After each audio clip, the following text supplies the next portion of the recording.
So this is a seminar that I have given more times than I can remember. It is a great introduction to investing with us. We call it Separating Myths from Truth, and we're just going to dive right in and plow through.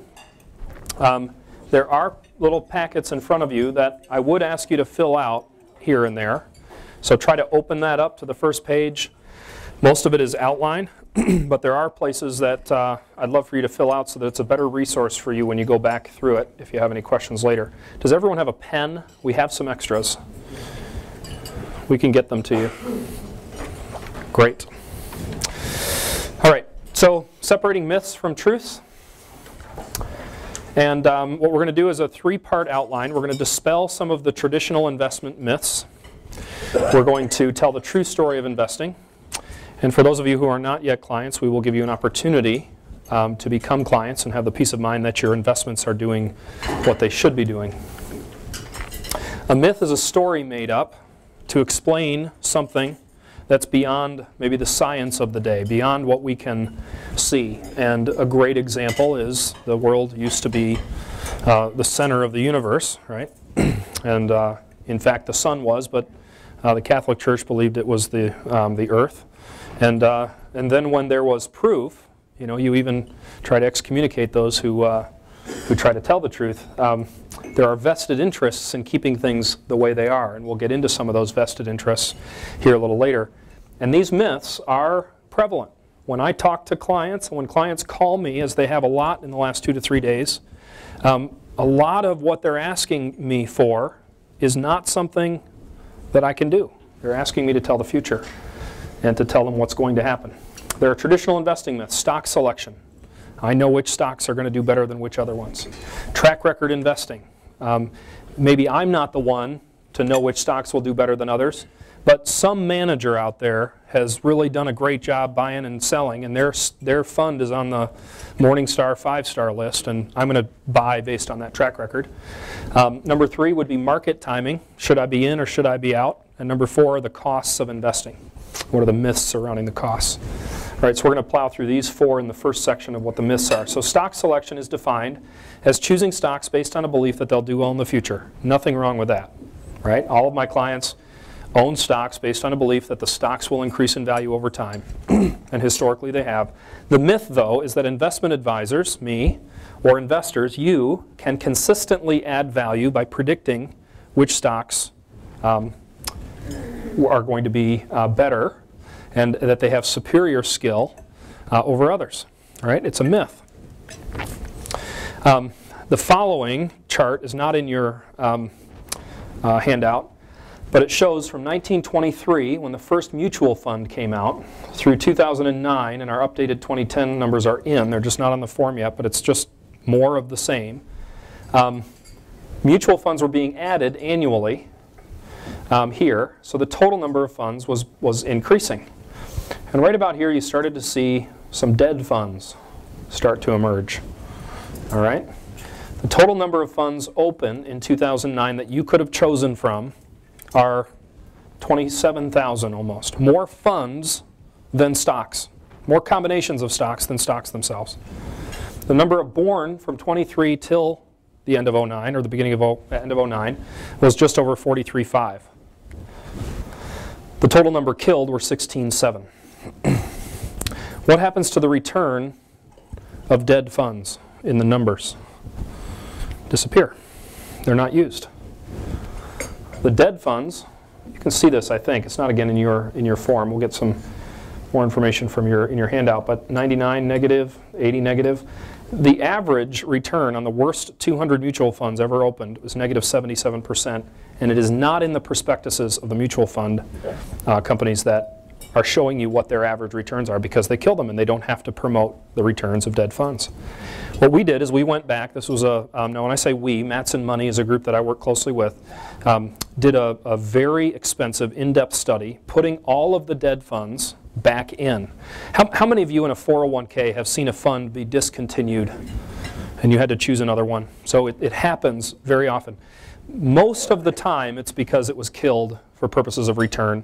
Sometimes a fund is altered or changed and there's a small change, so it's folded into another one. But most of the time it's killed for return, because a good fund ends up on the 5-star list, you want to change its name. So we put them all in, and this is a U.S. equities investigation here. So we look at what the return on the blue line would be of the average of all United States equities funds. So take out all the bond funds and take out all the international funds. You've got U.S. equities. The average return on $100,000 over a long period of time is 1.9 million.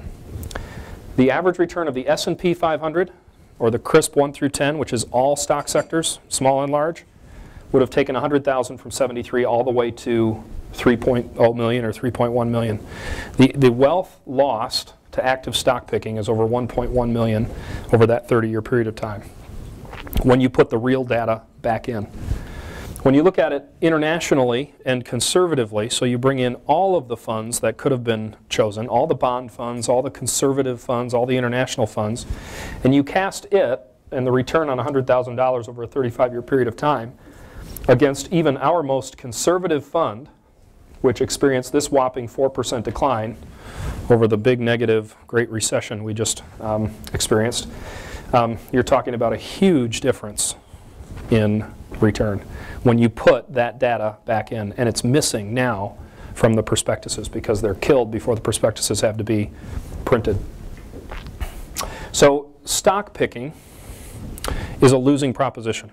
Managers, on average, don't beat the market. In fact, they lose to the market on average. Now, the first question, I think 9 or 10 years ago when I first learned this fact, that I asked was, I don't want to work with the dead fund managers. I want to work with the good managers. Well, how do you find them? How do we find a good manager? Based on their track record, right? Brings us to myth number 2. And we're going to look at track record because I'm looking for the mutual fund managers who are the best. I don't want to work with those who are mediocre. I don't want to work certainly with those who just killed the fund. I want to work with the best ones. And so track record investing simply is using performance history information in order to choose the next mutual fund that I'm going to own. So I look at the past performance and then I choose the ones that were the best. Another question, you're in your 401k, the person who runs the 401k is in the office, you're making an appointment.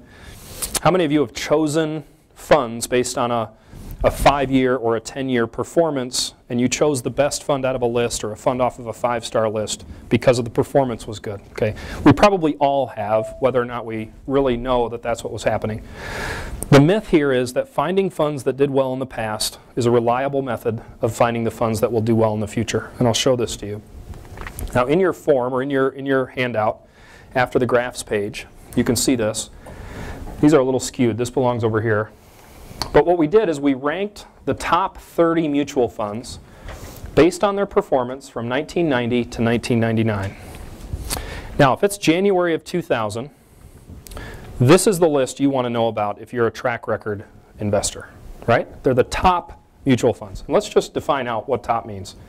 All funds averaged 14.89. These funds averaged 27%, these top 30 funds. That's awesome. They beat the market by 13%. The S&P 500 didn't, they did a little better than the average, but the S&P 500 was still 9 points off of these winners, right? So the S&P 500 and the rest of the market were in the high 18s. These top 30 averaged 27.15%. Pretty amazing. And you're going to choose your portfolio of funds now off of these, off of this list, because the track record is how we generally do the investing. The key here is to understand, though, what happened afterwards. So the return from 90 to 99, now it's January of 99. I would love to have had this list January of 90. Anyone with me? That would have been a great list to have. Do you get it in January of 90? They don't publish it then, right? They don't even know that they're going to be on the list 10 years from now, quite honestly. So the top 30 funds averaged 27. Here's the sad story. The funds returned these top 30 funds. Now again, I'm not finding the worst 30 funds now for the second column. I'm using the same 30 that killed the market for 10 years. They did -4 when the S&P did +1, and you paid more for them because they're active. You paid for a manager who's actively buying and selling you're paying turnover fees inside, which we'll get to.